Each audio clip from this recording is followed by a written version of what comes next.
할렐루야. 잘 오셨습니다. 오늘도 겸손한 심령, 또 갈급한 심령에 채워주시는 하나님의 은혜가 충만하기를 주님의 이름으로 축복합니다.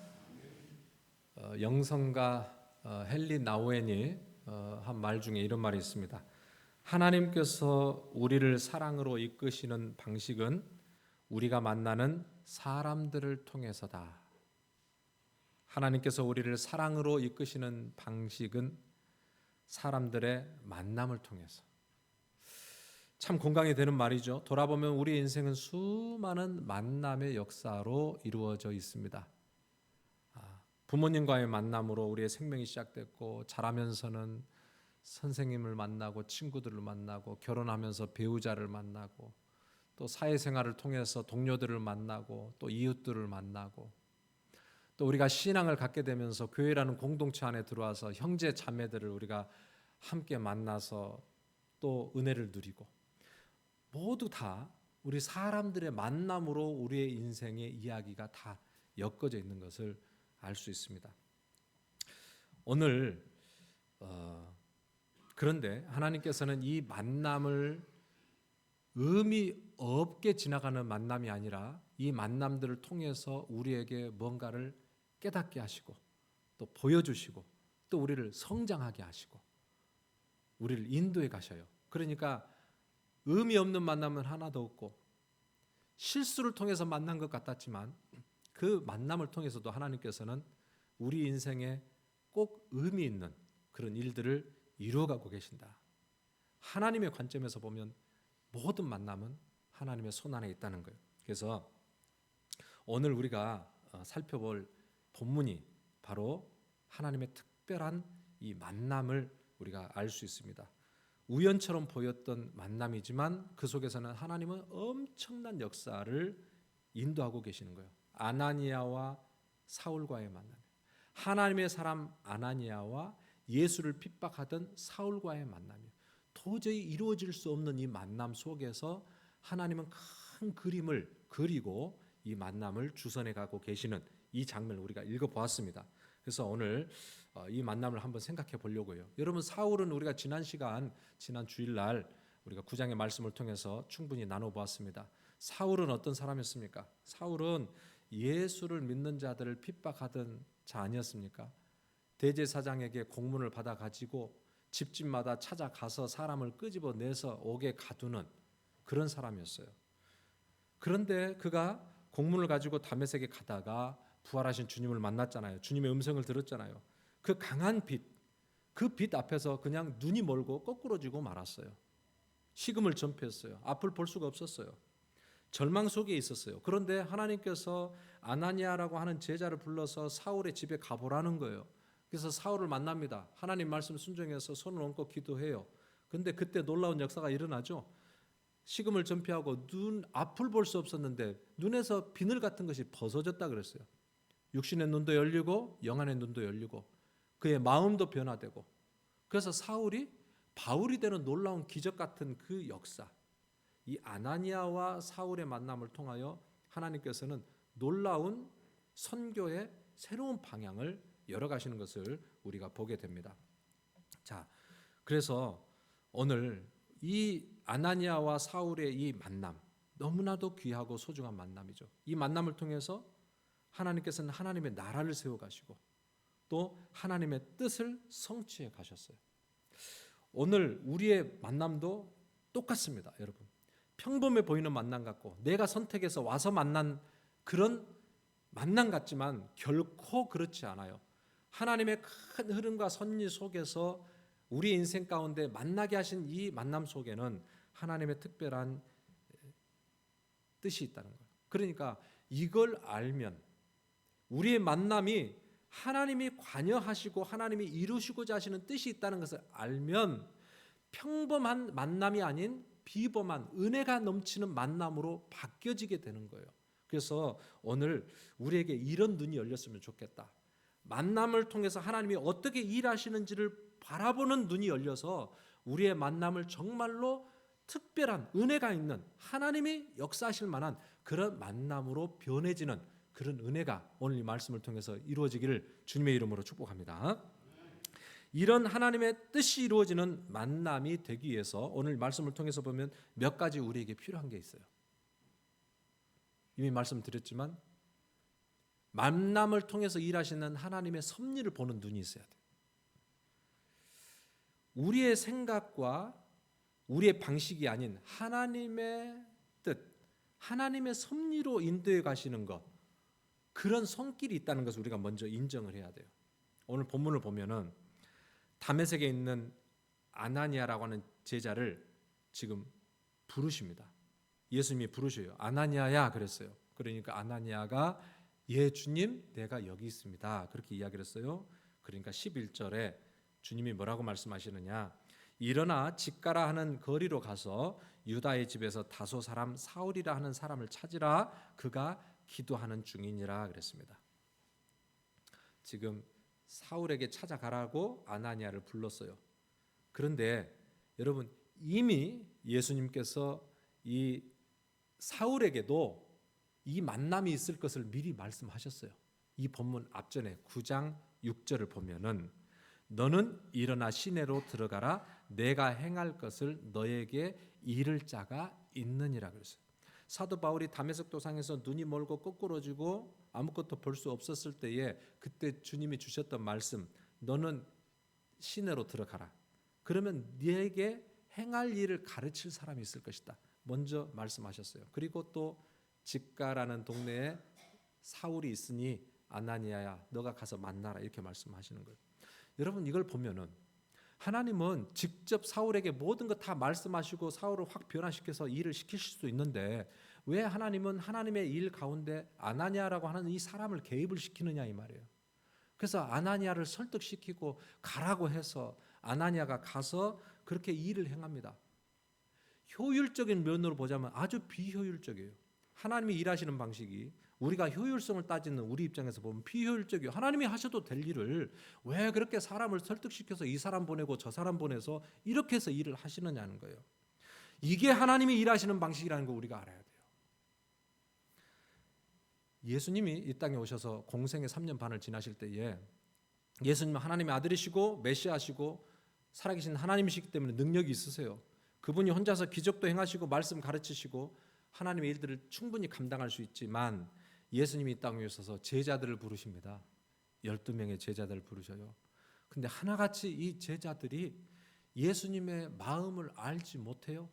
늘 자기들끼리 크니 작니 편을 나눠서 서로 다투고 싸우고 주님의 이 공생의 사역에 발목 잡는 일만 하고 있는 게 여러분 지금 우리가 입고 있는 마태, 마가, 누가, 요한복음에서 보는 제자들의 모습 아니에요?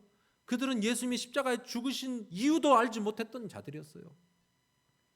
그런데요, 주님은 끝까지 그 제자들을 포기하지 않으십니다. 포기하지 않으시고 이들을 통해서 하나님의 역사를 이루세요. 부활하시고 성령이 이 땅에 오셔서 그들에게 닫혔던 눈을 열어주셔서 그 무지몽매했던 제자들이 능력을 받고 땅 끝까지 주님의 나라의 일을 증거하는 그런 순교자들이 되게 하시는 하나님의 놀라운 역사를 보게 돼요. 하나님은 능력 있는 사람들이 아니라 순종하는 자들을 통해서 하나님의 일들을 이루어 가신다는 것을 알 수 있습니다. 자, 그래서 주님의 사역은 효율적인 사역이 아니에요. 어떻게 보면 참 비효율적인 것 같이 보여요. 저와 여러분들을 보면 잘할 수 있어요. 하나님의 능력과 하나님의 말씀과 하나님의 기적을 하나님이 다 보여주시면 되는데 꼭 저와 여러분들을 불러서 이 일들을 행하게 하신다 이 말이에요. 우리는 그걸 잘 알아듣지 못해요. 툭하면 기분 나쁘면 그냥 토라져 버려요. 믿음이고 뭐고 다 무너져 버려요. 기분 나쁘면 서로 싸워요. 그러면서도 우리가 주님을 따라간다는 제자들처럼 살아가요. 어떻게 보면 하나님이 완벽하게 하나님의 일을 이루시면 되는데 왜 저와 여러분들처럼 잘 깨닫지 못하는 우리들을 통해서 이렇게 하나님의 일들을 이루어 가시느냐고요. 어떻게 보면 이건 참 비효율적인 것 같아요. 그런데 하나님은 이렇게 하나님의 일을 성취해 가기를 원하시는 하나님이시다라는 거예요. 여러분 이게 은혜인 줄로 믿습니다. 저와 여러분들을 포기하지 아니하시고 여전히 우리를 붙드시고 하나님의 거룩하신 일에 동참시켜 주시는 거 이게 너무나도 감사한 일이에요. 감사한 일. 17절에 보니까 아나니아가 이 주님의 말씀에 순종해서 이제 사울에게 가서 손을 얹고 기도하는 장면이에요. 17절에 보니까 형제 사울아 주 곧 내가 오는 길에서 나타나셨던 예수께서 나를 보내어 너로 다시 보게 하시고 성령으로 충만하게 하신다 하니. 자, 그래서 예수님이 보내셔서 내가 왔는데 이제 손을 얹고 내가 기도한다라고 딱 기도할 때 성령께서 충만하게 역사하시니까 어떤 일이 일어났죠? 눈에서 비늘 같은 것이 벗겨지고 그가 다시 보게 되었어요. 이 다시 보게 된 것은 육신의 눈도 시력도 회복됐지만 영적인 영안의 눈이 열려서 이제는 예수 그리스도 안에서 새로운 세상을 이 사울이 경험하게 된 거예요. 자, 이 아나니아를 통해서 안수할 때 놀라운 역사가 일어났어요. 아나니아의 능력이 아니었어요. 아나니아가 대단한 능력이 신령하니까 사람을 찾다가 아나니아를 보내서 하시는 게 아니라 하나님께서 이미 이루실 작정하신 그 일 가운데 아나니아가 부름받고 쓰임받은 거예요. 순종하고 나아가니 손을 얹으니 하나님께서 그때 놀랍게 역사하셔서 사울의 마음을 바꿔주시고 그의 닫혔던 영안의 눈을 여셔서 하나님의 나라를 보게 하시고 예수 살아계심을 깨달아 알게 하셔요. 아나니아의 능력이 아니라 하나님의 능력이에요. 하나님의 능력. 그래서 오늘 이 사건을 보면서 또 하나 제가 생각하는 것은 주의 일을 하면서 우리가 하는 게 아니라 하나님이 하시는구나. 그러면서 우리가 주의 일을 할 때 교만하거나 내가 하는 것처럼 그렇게 드러내지 않아야 되겠다라는 생각을 해요. 보통 우리가 열심히 주의 일을 할 때에 자칫 나의 열심으로 나의 의지로 내가 시간과 물질을 막 헌신하여 드리면서 하기 때문에 겉에서 그런 모습이 드러납니다. 표정에서도 드러나요. 우리 인간이니까. 그런데 여러분 내가 한 게 아니에요. 사실은 이렇게 쓰임 받는 것도 하나님의 은혜예요. 하나님께서 아나니아를 불러 이 일에 쓰임 받았어요. 하나님께서 저와 여러분들을 이 귀한 일에 불러주신 거예요. 여러분 내가 헌신한 게 아니라 쓰임 받게 하신 게 너무너무 감사한 거예요. 할렐루야. 그래서 우리가 주의 일을 할 때 항상 기억해야 될 게 내가 하는 것처럼 하지 않도록. 오늘 아나니아가 자기가 능력이 있어서 손을 얹고 기도했더니 나았다고 막 큰소리치고 이랬다면 웃기는 사람이에요. 내가 아니야. 아무것도 아닌데 주님이 나를 통해서 이 엄청난 일을 이루셨어. 여러분 오늘 저와 여러분들이 우리가 우리 수준을 알잖아요. 우리가 우리의 믿음을 알잖아요. 그런데도 불구하고 우리 하나님이 우리를 이 거룩한 주의 몸을 세우는 일에 불러서 쓰신다니까요. 이게 얼마나 귀한 일인데. 여러분 그래서 저와 여러분들이 주님의 교회를 섬길 때에 정말 순종하는 마음으로 겸손한 자세로 감사함으로 그렇게 주님의 일에 협력하여 쓰임받는 저와 여러분들 될 수 있기를 주님의 이름으로 축복합니다. 하나님의 뜻을 이루는 만남이 되기 위해서 또 필요한 것이 있습니다. 그것은 뭐냐면 영적인 민감함이 필요합니다. 영적인 민감함. 하나님은 아무 사람이나 들어서 쓰시는 게 아니라 가만 보니까 하나님의 음성을 듣고 순종으로 반응할 수 있는 사람을 통해서 하나님이 일하신다는 거예요. 그래서 오늘 아까 읽었듯이 예수님이 아나니아야 그러니까 아나니아가 대답을 하잖아요. 주저하지 않고 이게 뭔 소리야? 이렇게 하지 않고 예 주님 제가 여기 있습니다 이렇게 이야기해요. 여기를 통해서 10절에 보니까 주여 내가 여기 있나이다. 여러분 이걸 그냥 지나가는 이야기 같지만은 이 짧은 그의 대답 속에 뭘 알 수 있어요?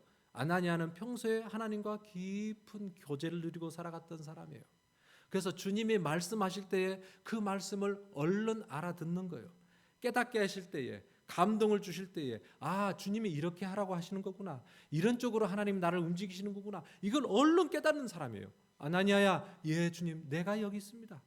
주님과 깊은 교제가 있지 않으면 이렇게 되지 않아요. 아무리 불러도 대답을 못하는 게 어떻게 보면 둔감한 사람들의 특징이잖아요. 주님은 여러분 말씀하시고 얼마나 구체적으로 말씀하시는지 11절에 보니까 일어나 집가라 하는 거리로 가서 유다의 집에서 다소 사람 사울이라 하는 사람을 찾으라 그가 기도하는 중이니라 그랬습니다. 지금 주님께서 아나니아에게 하셨던 이 말씀은 두리뭉술을 하지 않고 아주 구체적이었다는 것을 알 수 있어요. 그의 이름이 사울이었다는 것도 말씀하고 있고 그가 다소 출신 사람이었다는 것도 말씀하고 있고 그가 집가라는 거리에 보면 유다의 집에 거하고 있다는 것도 지금 말씀하고 있어요. 이걸 지금 아나니아가 기도 중에 주신 음성을 들으세요. 특별한 이야기죠. 우리 모두에게 다 하나님께서 누구 집사야 어디로 가라 이렇게 말씀하시는 거 아니에요. 뭐 그런 응답을 기다리고 있다면 우리는 잘못된 응답을 기다리는 거고요. 오늘 지금 특별하게 하나님께서 그에게 이렇게 말씀을 하셨지만 중요한 것은 하나님은 지금도 우리에게 성령을 통해서 우리에게 감동을 주시고 깨닫게 하고 계신다는 거예요. 그건 분명해요.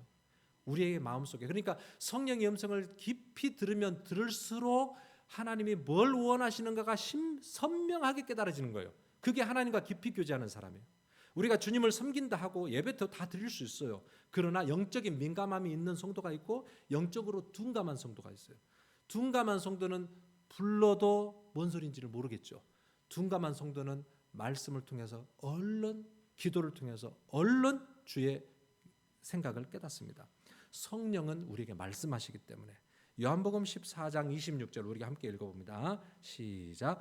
보혜사 곧 아버지께서 내 이름으로 보내실 성령 그가 너희에게 모든 것을 가르치시고 내가 너희에게 말한 모든 것을 생각나게 하시리라. 아멘. 자, 우리에게 오시는 성령은 우리 안에 그냥 가만히 계시는 분이 아니에요. 그분이 우리에게 늘 말씀하시고 가르치시고 또 예수 그리스도의 말씀을 생각나게 하시는 거예요. 깨닫게 하시는 거예요. 성령이 하시는 거예요. 성령님이 여러분 우리 마음속에서 계속해서 말씀을 하신다니까요. 특별히 성경을 펴서 읽을 때 하나님의 말씀을 펴서 읽을 때 성령이 강력하게 우리에게 말씀하시는 시간이에요. 여러분 어디서 이상한 소리 들으려고 하지 마세요. 성경 말씀이 하나님의 말씀이고 그 말씀 앞에 내가 딱 믿음으로 설 때에 성령이 우리를 깨닫게 해줘요. 그게 성령의 조명이에요. 성령의 조명.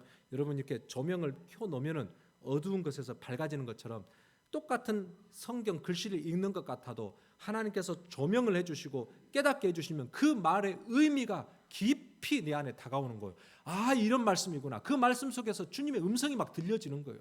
깨달아지는 거예요. 그러니까 이렇게 말씀을 읽어야 말씀 속에 나에게 주시는 하나님의 음성이 들려지는 거예요. 아, 그래서 주님과 반응하게 되는 거죠. 깊이 교제가 이루어지게 되는 거예요. 이렇게 말씀을 읽어야 되는 거예요. 하나님의 말씀 재미 하나도 없고 뭔 소리인지 모르겠다 이러면 안 되고 하나님의 말씀을 펴서 짧은 구절이지만 하나님의 말씀 앞에 진실되게 주의 음성을 듣기를 간절히 사모하며 그 말씀을 읽기 시작할 때 하나님께서 언젠가 여러분들에게 깨닫게 해주시고 송이꿀보다도 더 달게 하시고 이런 역사들이 일어나게 되는 거예요. 또 하나님의 말씀이 들려지는 순간이 어디일까요? 그건 기도예요. 기도. 기도하는 순간은 하나님과 교제하는 순간이에요. 기도에 여러 가지 의미가 있지만 기도를 우리의 소원을 아뢰고 우리가 원하는 것을 얻어내는 어떤 응답받는 수준으로만 생각하면 그건 일면이에요. 일면. 더 중요한 것은 기도하는 시간은 하나님과 교제하는 거예요. 하나님과 교제하는 거예요. 주님께 넋두리를 다 내려놓고 내 생각을 주님 앞에 다 풀어놓는 거예요. 그리고 주님의 생각을 또 듣는 거예요. 그래, 사랑하는 딸아, 사랑하는 아들아, 많이 힘들지? 어렵지? 내가 너와 함께 할 거야. 두려워 마. 내가 너와 함께. 무서워 마. 내가 너의 하나님이야. 여러분 말씀을 통해서 그 말씀이 곧 나에게 주시는 말씀이에요. 그러니까 말씀을 읽으면서 그거에다 내 이름을 붙여서 읽어봐요. 저는 그게 얼마나 힘이 되는지 몰라. 내 이름을 붙여서 읽어봐. 그게 바로 지금 오늘 주님이 나에게 주시는 음성이에요. 그 말씀에 힘을 얻고 능력을 얻게 되면 우리는 놀라운 하나님의 은혜를 경험하게 되는 거예요. 로마서 8장 26절 다시 한번 우리가 읽어봅니다. 또 시작. 성령도 우리의 연약함을 도우시나니 우리는 마땅히 기도할 바를 알지 못하나 오직 성령이 말할 수 없는 탄식으로 우리를 위하여 친히 간구하시느니라. 아멘. 성령께서는 아까 말씀을 깨닫게 해주시고 그렇죠. 근데 오늘 이 말씀 보면 성령은 우리의 연약함을 도우시는데 우리가 마땅히 기도할 바를 알지 못하고 있을 때 우리를 위해서 친히 간구하신대요. 친히 말할 수 없는 탄식으로 우리를 위하여 간구하신대요. 그러니까 기도는 이 주님의 나를 위해서 기도하는 그 주님의 그 음성이 들려지면 여러분 얼마나 기도가 은혜가 되는지 몰라요. 그때부터는 기도가 깊어지고 넓어지게 되고 그냥 첨벙첨벙하는 그런 기도 수준이 아니라 넓은 대양을 향하여 나가서 정말 그 크신 하나님의 은혜, 그 하나님의 위로 막 그 속에서 내 영혼이 춤을 추고 주님과 예배하게 되고 기도하게 되는 거예요. 그러니까 이 주님과의 사귐이 깊어진다는 것은 여러분 말씀을 통해서 기도를 통해서 우리가 주님과의 이 만남이 깊어지는 거죠.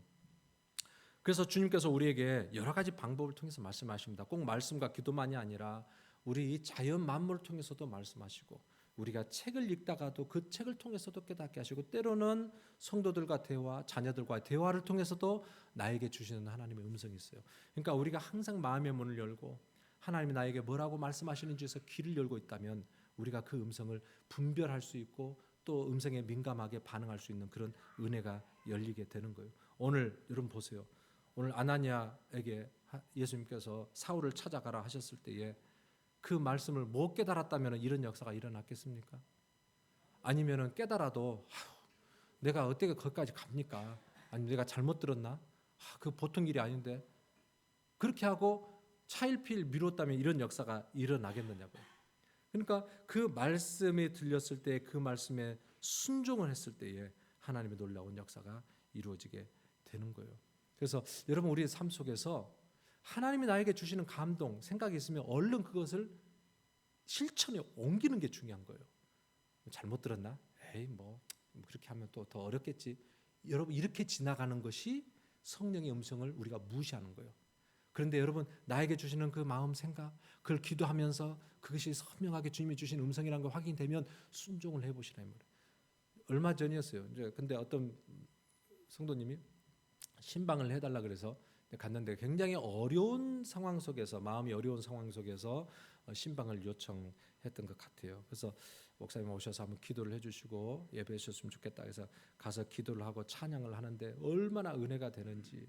그래서 이제 그분도 이제 정말 지치고 무력했고 어려운 상황 속에서 그래도 참 내가 예배를 다시 시작을 해야지, 또 목사님을 모시고 한번 예배를 드리, 이런 마음이 있었던 것 같아요. 어렵게 그렇게 해서 같이 예배를 드리면서 회복이 되는 그런 역사를 경험한 적이 있습니다. 여러분, 하나님의 음성은요, 나의 생각과 나의 계획과 정반대, 전혀 다른 길일 수가 있어요. 그러니까 나의 생각의 한계 내에서 살아가면 절대 하나님의 길을 우리가 깨닫지 못해요. 그래서 항상 내 마음의 생각과 계획을 열어놓고 하나님이 뭐라고 하시는지에 대해서 열어놓고 주님 말씀하실 때 순종으로 반응하면 오늘 아나니아와 사울과 같은 그런 만남, 그런 놀라운 만남을 통해서 오늘도 놀라운 역사들이 이루어지게 되는 거예요. 이런 만남 가운데 저와 여러분들이 쓰임 받게 되기를 주님의 이름으로 축복합니다. 오늘 이 만남이 있는데 오늘 보니까 장애물이 하나 있어요. 장애물. 뭐였는지 아세요? 편견이라는 장애물이 있었어요.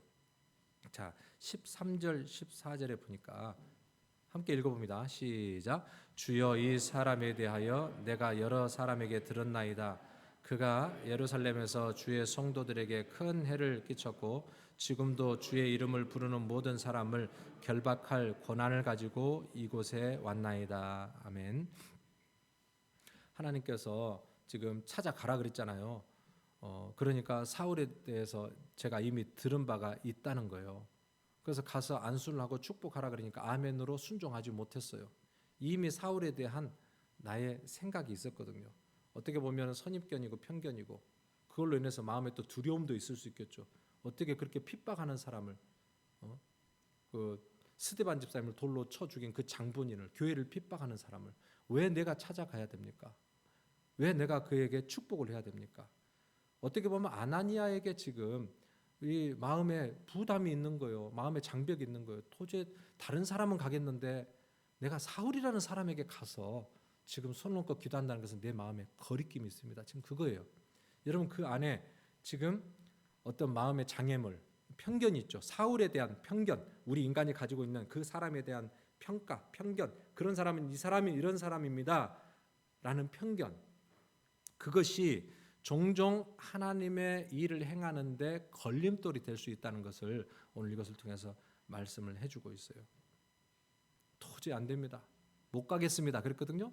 그러니까 주님이 뭐라고 말씀하시느냐, 15절에 그는 내 이름을 이방인과 임금들과 이스라엘 자손들 앞에 전하기 위해 내가 택한 나의 그릇이다. 와우, 놀라운 말씀 아니에요?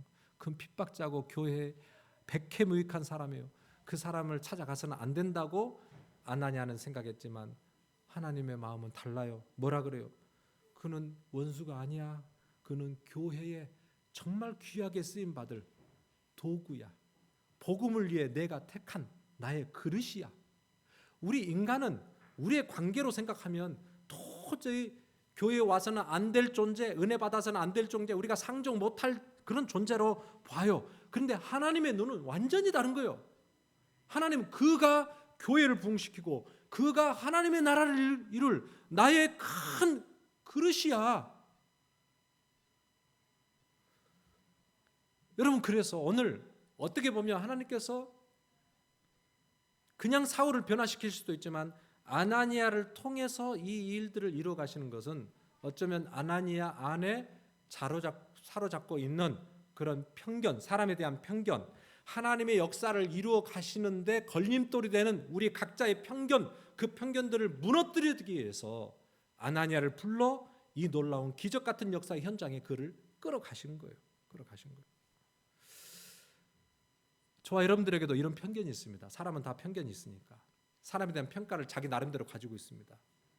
그래서 우리가 함께 일을 할 때에 이 편견이 주의 공동체를 세우는데 정말 걸림돌이 되는 거예요. 우리의 마음의 편견들이 낮아져야 되고 서로를 위해서 우리가 조금 더 마음을 낮추고 겸손히 할 때 우리가 하나가 될 수 있는데 나는 저분은 저 스타일이 아닌 것 같아요. 함께 하기 힘들어요. 여러분, 이런 게 사실 그런 말씀들 다 하실 수 있습니다. 그러나 여러분, 정말 하나님의 놀라우신 뜻, 또 교회를 하나님의 온전한 공동체로 이루어 가시는 하나님의 마음으로 보게 된다면, 여러분, 오늘 아나니아가 볼 때 사울이라고 하는 존재, 도저히 교회에 백해무익한 그 존재를 할지라도 주님이 나의 자녀야, 나의 사랑하는 자녀야 라고 할 때 아멘, 아멘 하고 그를 섬길 때에 우리가 생각하지 못했던 놀라운 역사들은 또 일어나게 돼요. 하나님의 교회는 하나님이 역사하시는 거지 우리가 한계를 짓고 내 판단으로 하는 게 아니에요. 그런 의미에서 오늘 이 말씀 보면서 우리 안에 있는 편견들이 있거든요. 사람에 대한 편견들. 이걸 낮춰줬으면 좋겠어요. 주님께서 오늘 우리에게 은혜 주셔서 이 장벽들이 확 무너졌으면 좋겠어요. 그래서 하나님이 나를 통해서 일하실 때 걸림이 되지 않도록 그 누구에게든지 주님의 사랑이 함께 임하고 함께 공동체를 세워갈 수 있는 그런 역사, 아나니아와 사울과 같은 그런 놀라운 기적 같은 만남의 역사들이 우리에게 있었으면 좋겠어요. 여러분, 이 아나니아가 어려운 만남이지만 주님 말씀대로 순종해서 가서 이렇게 손 얹고 기도했을 때에 사울이 막 눈물을 흘리면서 막 고백을 했을 거 아니에요. 막 눈에서 비늘 같은 것이 막 벗겨졌다 그랬죠. 그리고 막 그가 지금까지 경험했던 예수에 대해서 막 그가 이야기하고 그랬을 때 아나니아가 깜짝 놀랐을 거예요. 하나님께서 이 사람을 놀랍게 변화시켜 쓰시는구나.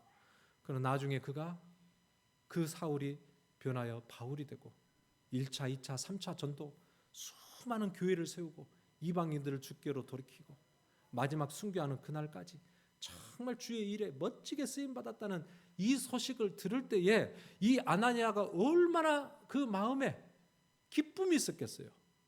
하나님이 내가 뭐라고 나를 불러서 그 하나님의 종을 하나님께서 쓰시는데 돌이키는 도구로 나를 쓰셨구나. 여러분, 이 생각할 때 얼마나 이 아나니아에게 기쁨이 있었겠느냐 이 말이죠. 여러분, 그러면 오늘 이 말씀 보면서 우리 안에 하나님께서 은혜를 베풀어 주셔서 우리 안에 있는 이 편견이라고 하는 이 벽이 싹 무너지고 또 주님께서 우리에게 주시는 음성이 들려지고 그랬을 때 순종함으로 우리가 나가가서 서로를 사랑하며 격려하며 그렇게 하나님의 일들을 이루어 가시는 은혜의 도구로 쓰임 받는 저와 여러분들 되기를 주님의 이름으로 축복합니다. 결론이